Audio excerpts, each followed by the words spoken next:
kind of mental reality. I mean, that's one interpretation, but you could also be maybe a different ontological category would be like the mathematical or the platonic, and then whether or not you want to disentangle that from the mental and the material, like, then this kind of tripartite schema of reality might fit onto, you know, the trinities in various religions like Christianity or Hinduism. I mean, who knows? Christianity, I think there's connection with Platonism, but then I know, like, I think Plato was influenced by from the East, or certain Greeks of that time. Back to Kant takes up a lot of that stuff, kind of starts with the mental kind of ideas, that forms of reality, and like Aristotle kind of developed logic. It really doesn't. Modern philosophy kind of starts with like Frege and the, I don't know how to pronounce it, but like the Begriffsschrift, 1879 or somewhere around there, like late 1800s, formulates predicate logic and the predicate calculus, which, you know, is then applied to language analysis of language, and philosophy of language is kind of born of that. Philosophy of mathematics and philosophy of logic kind of adds a new dimension, because at that time, especially with projects like the Principia Mathematica, which Russell and Whitehead work on, there's hopes of logicism, which is like consuming math under logic. But then Gödel and his incompleteness theorems and a bunch of other stuff like throw wrenches in that. I mean, Russell's paradox is kind of the first example of this. And so Kant, right, he kind of inherits the Aristotelian logic as kind of a priori, which is like prior to experience. That's a big development of Kant, formulating the question in the first place, the synthetic a priori, like how is this even possible?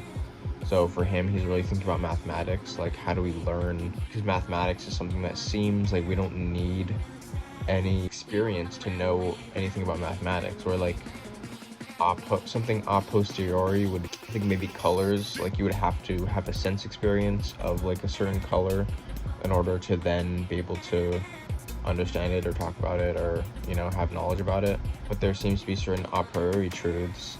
I mean, Descartes' cogito is supposed to be a fundamental formulation of that. Kant, his a priori categories are, I think he has like, they're based off of Aristotle's 12 categories, which I'm not going to get into, but unified subject for him. And he has like these arguments where space and time are constructed. I mean, the thing is though, this is all built on like Euclidean geometry and stuff, and then other developments in logic and all that stuff have since shown, you know, some flaws in this, but a lot of people would in a sense be Neoplatonic, in the sense that like we really just have access to our first person experience, which is mediated through these a priori forms.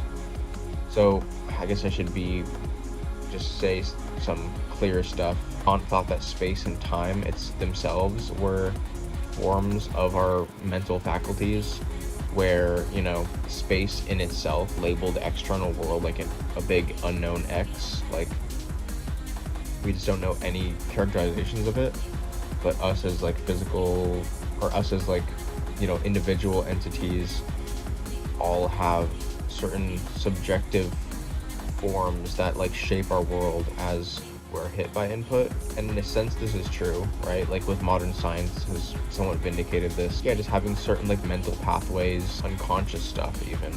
Post-Kantians, Fichte, Schelling, Hegel, Schopenhauer, I mean, they all kind of take different spins on it. Schopenhauer, I think, is really interesting because he sees will as the thing in itself.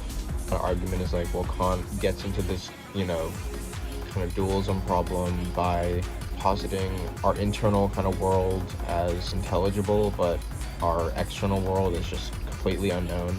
And Schopenhauer's kind of argument is that we do have some sense of, you know, what the things in themselves are, like external to us, because generally we're all part of the same reality as like physical entity. Let's just say like I have feelings and they manifest themselves physically. I guess a fundamental example would be like crying as a manifestation of like the feeling of sadness. It's kind of like an external embodiment of the internal feeling.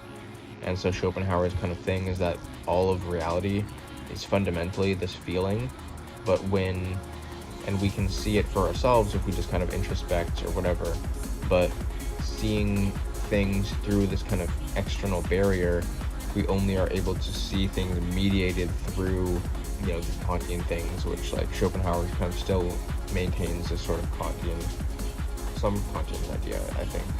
The will, which is like this kind of blind driving force. Yeah, and there's a lot of like nuance about like, oh well, what is, the drives and the will, like is it like a productive or a force, or like something predicated on like absence? Like that's kind of the Lacan versus the losing Atari debate. That's like more of a last century psychoanalysis kind of debate that I don't know enough about yet. And then Hegel kind of takes a more rationalist approach, makes the dialectic famous, and there's like the whole master-slave dialectic where like the slave gets to know itself by like interacting dialectically with its environment. The master is kind of at a disadvantage subjectively because they treat something that is experiencing and that has all the mental cognitive faculties that they do. If you're treating somebody else as other, as a slave, this kind of does a disservice to your own subjectivity, because like your whole existence is predicated on like this other thing, the other sustaining you, making all your crops, allowing you to live. And also for just like, there's like a power kind of thing going on where like you have some sort of superiority, blah blah, but this is ultimately like kind of false.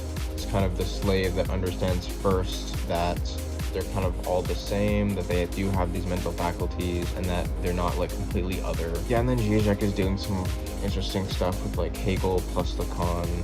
Nietzsche works with Schopenhauer. This can be seen as like a thread from like Schopenhauer to Nietzsche to like Freud, with his theory of the unconscious, and kind of like driven by like repressed sexual drives and stuff. Yeah, I mean, I'll just leave it here. A lot of interesting stuff. Yeah.